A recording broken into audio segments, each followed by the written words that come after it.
Role of asset management company in mutual funds.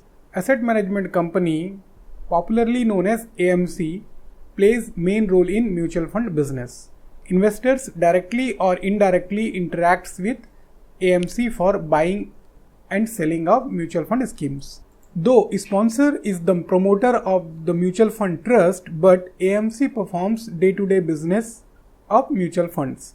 Sponsor or trustees, if authorized, can appoint AMC. There is well-defined eligibility criteria for the appointment of AMC. Since AMC is a company, so it should be formed and registered under the Companies Act 1956. Some more information about AMC. Mutual fund new schemes, which is also known as new fund offers, are launched by AMC. After the new fund offer, investors can buy new units of open-ended funds from AMC. AMC pulls monies from investors to invest in the securities as mentioned in the scheme objective. It is important. Scheme objective is very important, and every investor, before investing in mutual funds, they should know the scheme objective. Fund manager of AMCs are the key personnel for the schemes, as fund performance depends on the experience and knowledge of the fund manager. AMC charges yearly fees known as scheme expense ratio for the mutual fund service.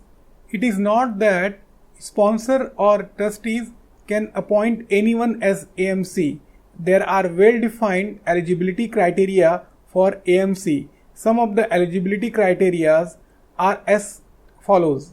The directors of the asset management company are persons having adequate professional experience in finance and financial service related field and not found guilty of moral turpitude or convicted of any economic offense or violation of any securities laws.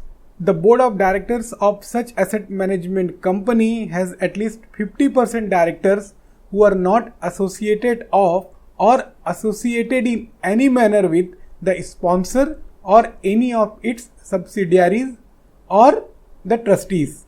The chairman of the asset management company is not a trustee of any mutual fund. The asset management company has net worth of not less than rupees 50 crore.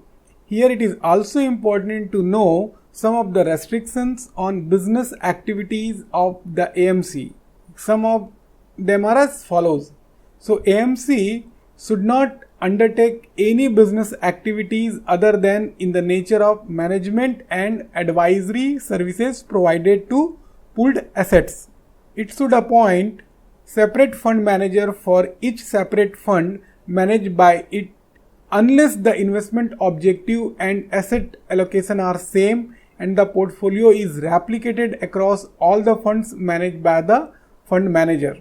The fund manager shall ensure that the fund of the schemes are invested to achieve the objective of the scheme and in the interest of the unit holders. An asset management company shall not, through any broker associated with the sponsor, purchase or sell securities. An asset management company shall not utilize the service of the sponsor or any of its associate employees or their relatives for the purpose of any securities transactions and distribution and sale of securities. The asset management company shall appoint a registrar and share transfer agents who are registered with the SEBI.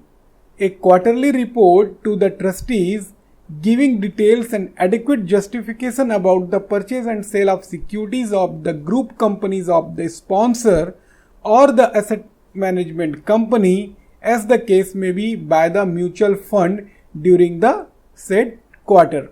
So here the key takeaway is that while setting up of AMC or during the daily business of AMC, it is required to adhere with the strict regulation by SEBI.